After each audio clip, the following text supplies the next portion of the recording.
Salut les amis, et bienvenue dans cette nouvelle vidéo. Et pour les nouveaux sur cette chaîne, abonnez-vous, si vous adorez les histoires incroyables, touchantes, insolites et magiques du monde.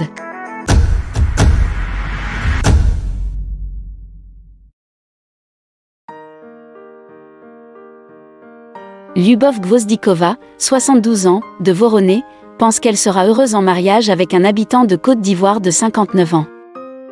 Il n'y a guère de femme qui n'ait pas été complimentée dans les commentaires sous des photos sur Instagram ou Facebook par des hommes d'Asie et d'Afrique.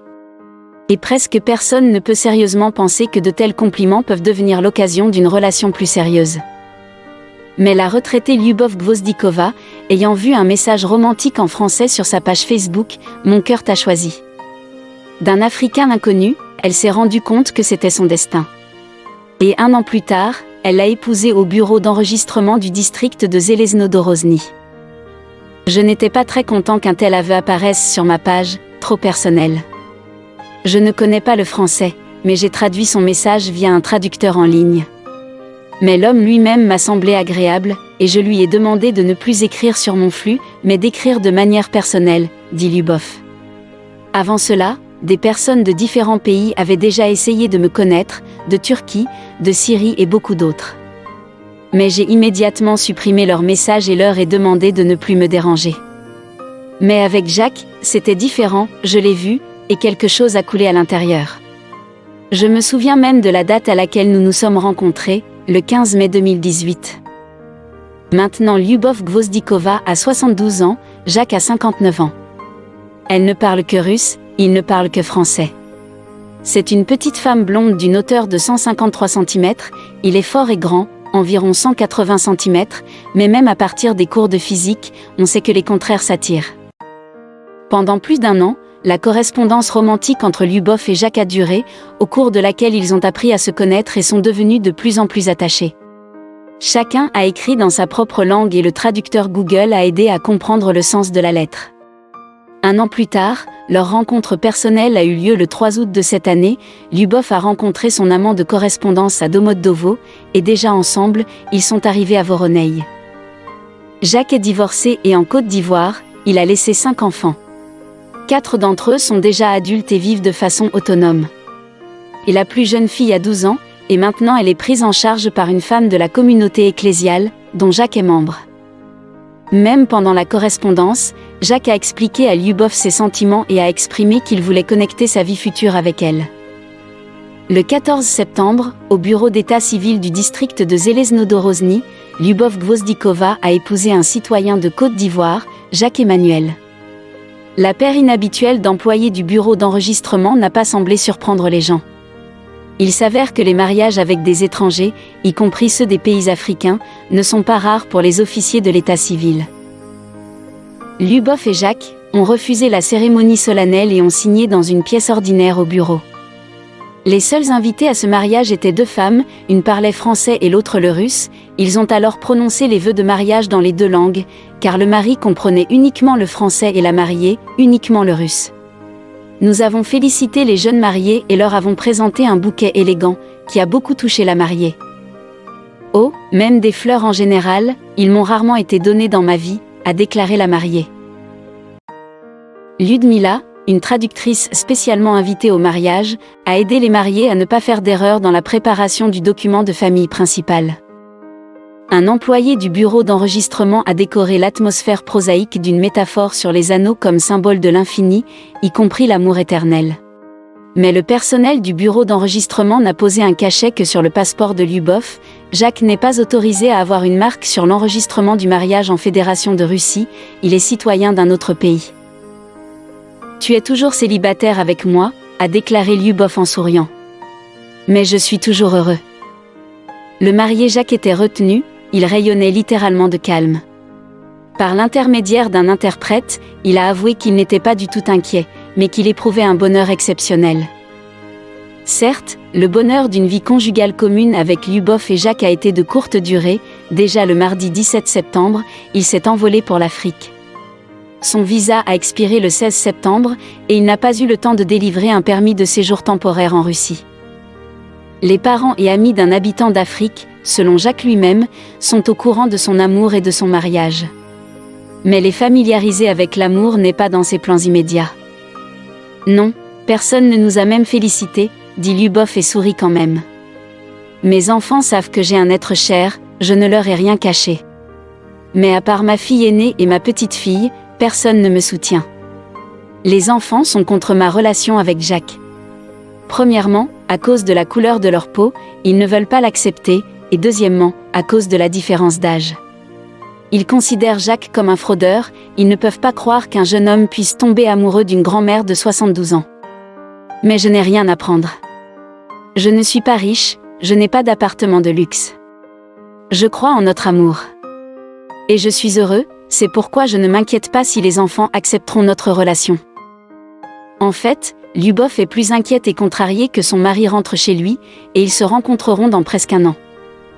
Nous nous attendons à ce que Jacques vole en été. Maintenant, nous n'avons pas d'argent pour nous rencontrer plus tôt, déclare Lyubov en soupirant. Lyubov Fedorovna ne cache pas le fait que c'est elle qui a acheté les billets de Jacques pour la Russie et le retour en Côte d'Ivoire, selon elle, chacun pour 25 000 roubles, et a également payé le test de langue russe de Jacques, et la traduction des documents pour obtenir un permis de séjour temporaire, seulement environ 20 000 roubles. Mais maintenant, tout l'argent va s'épuiser, soupire Lyubov Fedorovna. Jacques aimerait s'installer en Russie et y trouver un emploi dans un métier proche de celui qu'il exerçait chez lui. Jacques a travaillé dans la police toute sa vie et aimerait obtenir un emploi dans une agence de sécurité. Pendant un mois, alors que l'Africain vivait à Voronezh, il a réussi à maîtriser assez bien la langue russe. Au moins, j'ai pu passer le test en russe. Lyubov Gvozdikova elle-même n'est pas originaire de Voronezh, elle vit ici depuis 2006. La femme a déménagé ici après ses fils, qu'elle a aidé en 2000 à déménager de sa ville natale de Neftekoumsk à Voronezh, après les événements tchétchènes. À la fin des années 90, il n'était pas facile de vivre partout dans notre pays. Les salaires n'étaient pas payés, les emplois étaient réduits. Et la menace pour la vie pesait sur nous tout le temps. Les gars âgés de 20 à 25 ans étaient particulièrement à risque. J'avais très peur pour mes fils et les parents de Voronezh ont proposé de les amener ici et les ont aidés à s'installer, a déclaré Lyubov. La vie n'a jamais gâché l'amour. L'expression sur les épaules fragiles, sur lesquelles tombent de nombreuses difficultés et épreuves, par rapport à Lyubov Gvozdikova n'est pas une métaphore. Elle a élevé 4 enfants, 2 fils et 2 filles. En général, elle les a élevés presque à elle seule, dit Lyubov. Mon mari n'a pratiquement pas travaillé en raison d'une maladie difficile et grave. Et en général, nous n'avions pas de relation chaleureuse. D'une manière ou d'une autre, cela n'a pas fonctionné tout de suite. Tout était, des scandales et des passages à tabac. À 46 ans, Lyubov s'est avérée être veuve. Pendant tout ce temps, jusqu'à sa retraite, elle a travaillé dans une raffinerie de pétrole en tant qu'opératrice, elle surveillait l'approvisionnement en pétrole à traiter. Et le week-end, elle courait souvent à l'usine pour s'entraîner à travailler sur l'ordinateur. Mais même après sa retraite en 1997, Lyubov était toujours plongée dans les soins de sa famille, ses petits-enfants sont partis et elle a tout le temps commencé à tricoter des chaussettes, des mitaines et des gilets chemisiers pour eux. Et Lyubov Fedorovna a 8 petits-enfants. Un jour je m'assois comme ça, tricote et comprends que je me dégrade. Il me semble que j'ai même oublié comment parler. J'ai ensuite déménagé à Voronezh. Non, je pense que nous devons faire quelque chose et aller vers les gens, dit Lyubov Fedorovna. Et il y a 7 ans, Lyubov Gvozdikova a quitté les aiguilles à tricoter et a choisi pour elle-même le métier le plus bavard et sociable. Elle est devenue distributrice dans une entreprise vendant des compléments alimentaires et des cosmétiques, elle a commencé à enseigner aux gens comment mener une vie saine, maintenir la jeunesse et la beauté. Lyubov Fedorovna communique avec ses clients non seulement en direct, mais également via les réseaux sociaux, et y promeut activement ses produits. Je participe constamment à divers séminaires et formations sur le développement professionnel, par exemple, sur l'enseignement de la littératie financière. Grâce à cela, j'ai déjà vu Kazan, Saint-Pétersbourg. Cela me développe non seulement, mais m'inspire également, je veux aller de plus en plus loin, dit Lyubov Gvozdikova. Vous pouvez dire que ma vie a commencé après 60 ans. Lyubov Gvozdikova a partagé avec nous ses réflexions sur les domaines les plus urgents et les plus importants de notre vie. Joyeuse et active Lyubov, qui est maintenant aussi devenue une jeune épouse, estime qu'elle a peu de chances de longévité. Récemment, lors d'une formation, ils m'ont demandé combien de temps j'allais vivre, explique Lyubov. J'y ai pensé, et j'ai répondu 8 à 10 ans, probablement. Même si je n'ai aucun problème de santé. Mais je comprends que j'ai déjà un âge décent. Cependant, l'entraîneur s'est indigné et a fermement déclaré « Vous devez vivre encore au moins 20 ans ». J'en ai parlé à Jacques, sur combien de temps il me reste à vivre. Je comprends que j'ai un âge sérieux. Mais il me convainc, j'ai 20 ans avec toi et peut-être plus. Je n'ai jamais eu de rancune envers qui que ce soit. Même si une personne m'a beaucoup offensé, j'ai en quelque sorte laissé tomber.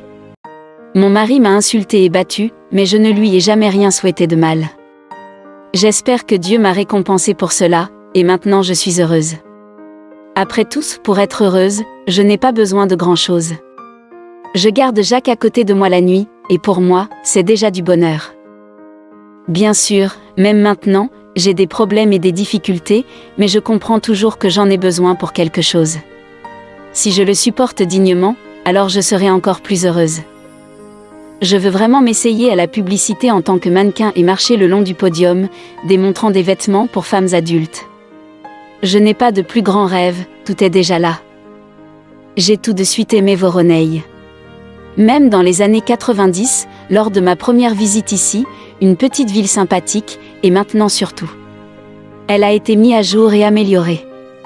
J'adore me promener dans le centre, le long de Révolution Avenue. Il n'y a pas de maison, alors la valeur. J'adore la place Koltsovski, très belle. Mais j'aimerais vivre dans un endroit plus paisible et calme. Par exemple, à Birch Grove. Je fais surtout attention aux femmes. J'ai déjà visité de nombreuses villes. Mais il me semble que c'est à Voronezh que la plupart des femmes ne font pas attention à elles-mêmes, elles ont l'air trop préoccupées et enveloppées. Certains d'entre eux sont habillés plutôt négligemment. Mais il ne faut jamais oublier que l'on est une femme, ni dans la rue, ni même à la maison. Si vous avez déjà mis un peignoir, il doit être tel que votre proche veuille l'enlever dès que possible. Peut-être que dans ma jeunesse, à cause de la liquidation, je ne voulais rien du tout. Je ne me suis même pas maquillée pendant un moment. Ce n'est pas que je ne voulais pas aimer les hommes, je n'y ai tout simplement pas pensé, déclare Lyubov Fedorovna.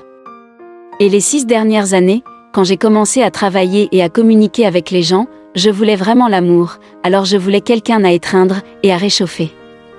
J'ai même demandé à Dieu de m'envoyer de l'amour.